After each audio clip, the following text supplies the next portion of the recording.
Welcome back to my YouTube channel. ಎಲ್ಲರೂ ಹೇಗಿದ್ದೀರಾ? ಎಲ್ಲರೂ ಚೆನ್ನಾಗಿದ್ದೀರಾ ಅಂತ ಭಾವಿಸ್ತೀನಿ.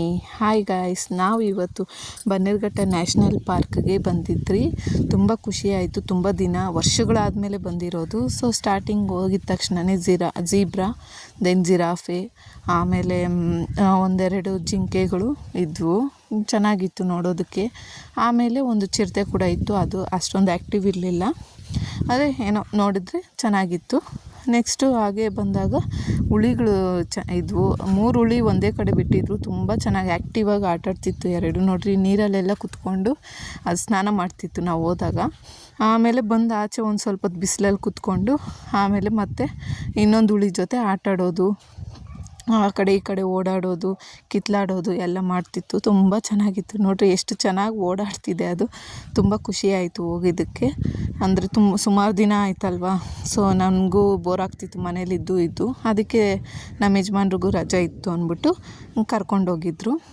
ಮತ್ತು ತುಂಬ ಖುಷಿಯಾಯಿತು ನನಗೆ. ಯಾಕಂದರೆ ಸುಮಾರು ವರ್ಷಗಳಾಗಿತ್ತು ನಾನು ನ್ಯಾಷನಲ್ ಪಾರ್ಕ್ ಹೋಗಿ. ಮದುವೆಗೆ ಮುಂಚೆ ಅದು 5 ಇಯರ್ಸ್ ಬ್ಯಾಕ್ ಹೋಗಿದ್ದಿತ್ತು. ಆಮೇಲೆ ಕರಡಿಗಳಿದ್ವು. ಸೊ ಅದು ಸಪ್ರೇಟಾಗಿ ಒಂಟಿಯಾಗಿ ಬಿಟ್ಬಿಟ್ಟಿದ್ರು. ಪಾಪ ನಾವೇ ಒಂಟಿಯಾಗಿದ್ದರೆ ಎಷ್ಟು ಫೀಲ್ ಮಾಡ್ತೀವಿ ಮತ್ತು ಎಷ್ಟು ಬೇಜಾರಾಗುತ್ತೆ. ಬಟ್ ಅವು ಏನು ಮಾಡೋಕ್ಕಾಗಲ್ಲ. ನಾವು ಮುಂದಿನ ಜನ್ರೇಷನ್ಗೆ ಇದನ್ನೆಲ್ಲ ತೋರಿಸ್ಬೇಕಂದ್ರೆ ಅವನ್ನ ಅಲ್ಲಿ ಇಡಲೇಬೇಕು. ಯಾಕಂದರೆ ಹೋಗ್ತಾ ಇನ್ನು ಪ್ರಾಣಿಗಳು ತುಂಬ ಕಮ್ಮಿ ಆಗುತ್ತೆ. ನೋಡಿರಿ, ಈ ಪಕ್ಷಿಗಳಿತ್ತು ಅಲ್ಲಿ. ತುಂಬ ಚೆನ್ನಾಗಿದ್ವು ಆ್ಯಕ್ಟಿವ್ ಆಗಿ. ಮುಂದೆ ಜನ್ರೇಷನ್ ಏನಾಗುತ್ತೋ ಗೊತ್ತಿಲ್ಲ. ನಾವು ಚಿಕ್ಕ ವಯಸ್ಸಲ್ಲಿ ಹೋದಾಗ ಇದ್ದಷ್ಟು ಪ್ರಾಣಿಗಳಿಲ್ಲ. ಈ ಸೀಳ್ನಾಯಿ, ನರಿ, ಅವೆಲ್ಲ ಗುಳ್ಳೆ ನರಿ ಅದೆಲ್ಲ ಒಂದು ಕಡೆ ಮಲ್ಕೊಂಬಿಟ್ಟಿದ್ವು. ಮನುಷ್ಯರ ಹತ್ರನೇ ಕಾಣಿಸಲ್ಲ ಮನುಷ್ಯರು ಹೋದ್ರೂ.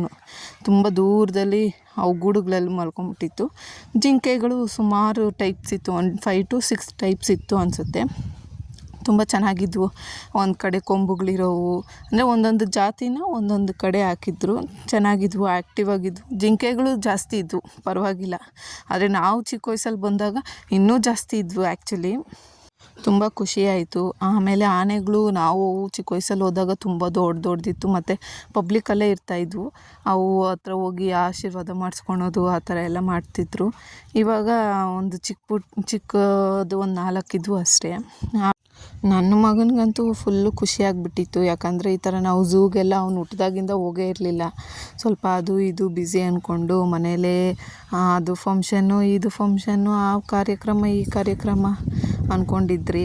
ಸೊ ಇವಾಗ ಅವನಿಗೂ ಹೋಗಿದ್ದು ತುಂಬ ಖುಷಿಯಾಯಿತು. ಚೆನ್ನಾಗಿ ಎಂಜಾಯ್ ಮಾಡ್ದ. ಆಟ ಆಡಿಕೊಂಡು ಅವ್ರ ಅಪ್ಪನಿಂದನೇ ಹೋಗ್ತಾಯಿದ್ದ. ನಾನು ಎಲ್ಲ ವೀಡಿಯೋ ಮಾಡಿಕೊಂಡು ಬರ್ತಾಯಿದ್ದೆ ಹಿಂದೆಗಡೆ. ಅವನು ಅವ್ರ ಅಪ್ಪ ಹಿಂದೆ ಓಡೋದು, ನಿಂತ್ಕೊಳೋದು ಆ ಥರ ಚೆನ್ನಾಗಿ ಮಾಡ್ತಾಯಿದ್ದ.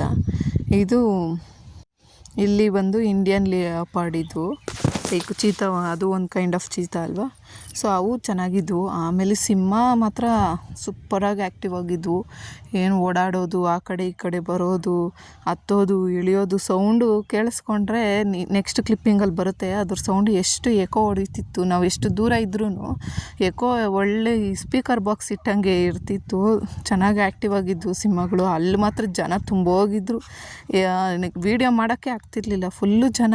ಹಿಂದೆ ಹೋದ್ರು ಜನ, ಮುಂದೆ ಹೋದ್ರು ಜನ. ಚೆನ್ನಾಗಿ ಆ್ಯಕ್ಟಿವ್ ಆಗಿದ್ವು. ತುಂಬ ಖುಷಿ ಆಯಿತು ಆ್ಯಕ್ಚುಲಿ. ಸಿಂಹಗಳು ಮೊದಲು ಅಷ್ಟೊಂದು ಇರಲಿಲ್ಲ ಆ್ಯಕ್ಚುಲಿ. ಒಂದೇನೋ ಇತ್ತೇನೋ. ಇವಾಗ ಯಾವುದೋ ಹೊಸದಾಗಿ ತಂದಿದ್ದಾರೆ ಅನಿಸುತ್ತೆ. ತುಂಬ ಖುಷಿಯಾಯಿತು. ಆಮೇಲೆ ಡಿಫ್ರೆಂಟ್ ಟೈಪ್ಸ್ ಆಫ್ ಪಕ್ಷಿಗಳು ಝೋನ್ ಬಂತು. ಸೊ ಅಲ್ಲಿ ಚೆನ್ನಾಗಿತ್ತು. ಪಕ್ಷಿಗಳು, ಗಿಳಿಗಳು, ಆಮೇಲೆ ಕೋಳಿಗಳು ಡಿಫ್ರೆಂಟ್ ಟೈಪ್ಸ್ ಇದ್ವು. ಮತ್ತು ನವಿಲು ಅಷ್ಟೇ ಒಂದು 3 ಟೈಪು 4 ಟೈಪ್ ಇತ್ತು. ಚೆನ್ನಾಗಿತ್ತು. ಬಟ್ ಮೊದಲು ಸೂಪರಾಗಿತ್ತು. ನಾವು ಚಿಕ್ಕ ವಯಸ್ಸಲ್ಲಿ ಹೋದಾಗ ಪ್ರಾಣಿಗಳು ಜಾಸ್ತಿ, ಕ್ಲೀನ್ ಸ್ವಲ್ಪ ಕಮ್ಮಿ ಇತ್ತು. ಇವಾಗ ಕ್ಲೀನು ಚೆನ್ನಾಗಿದೆ, ಫೆಸಿಲಿಟೀಸ್ ಚೆನ್ನಾಗಿದೆ.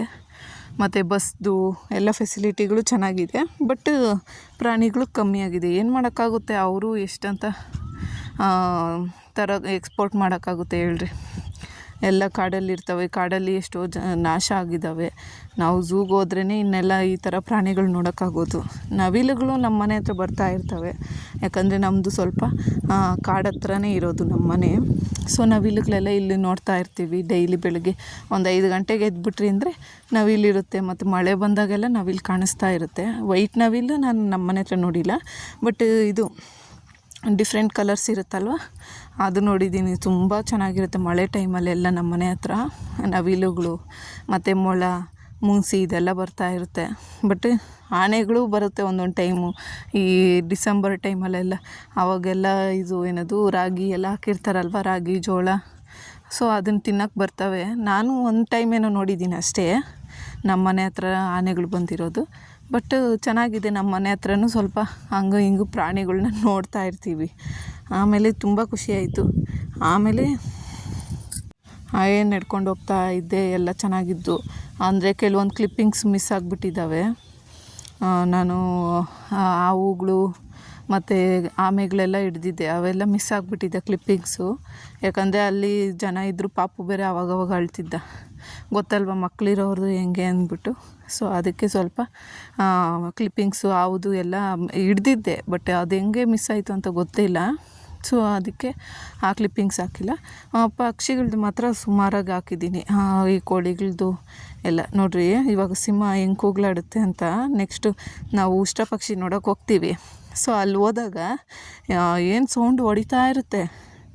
ಆ ಸೌಂಡ್ ಬಂದಾಗ ನಾನು ವಾಯ್ಸ್ ಓವರ್ ಕೊಡೋದಿಲ್ಲ, ಅದು ಸೌಂಡನ್ನೇ ನೀವು ಕೇಳಿಸ್ಕೊಳ್ರಿ. ಎಷ್ಟು ಎಕೋ ಹೊಡಿಯುತ್ತಂದರೆ ಒಳ್ಳೆ ಮೈ ಇರುತ್ತೆ ನೋಡಿರಿ. ಇವಾಗ ಬರುತ್ತೆ ಸೌಂಡು. ಇದು ಆ್ಯಕ್ಚುಲಿ ಸಿಂಹದ ಸೌಂಡು.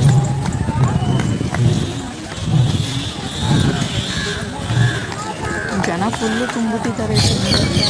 ಅದು ಆ ಕಡೆ ಈ ಕಡೆ ಓಡಾಡೋದು, ಬಂದು ಕೂಗ್ಲಾಡೋದು ಎಲ್ಲ ಮಾಡ್ತಿದ್ವು. ಮೊಸಳೆಗಳು ಇತ್ತು.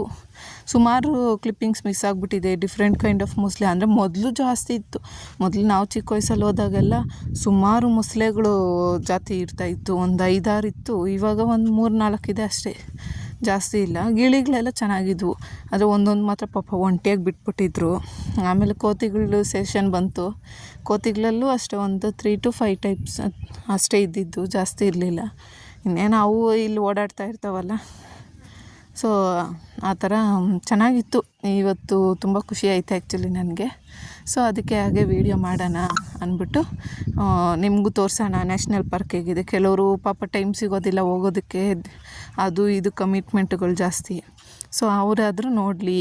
ಮತ್ತು ಕೆಲವರು ಬೇರೆ ಕಡೆ ಇರ್ತಾರೆ, ಅವರು ಬರೋದಿಲ್ಲ ಅಂದ್ಬಿಟ್ಟು ಅದು ಕ್ಲಿಪ್ಪಿಂಗ್ಸ್ನ ಹಾಕಿದ್ದೀನಿ.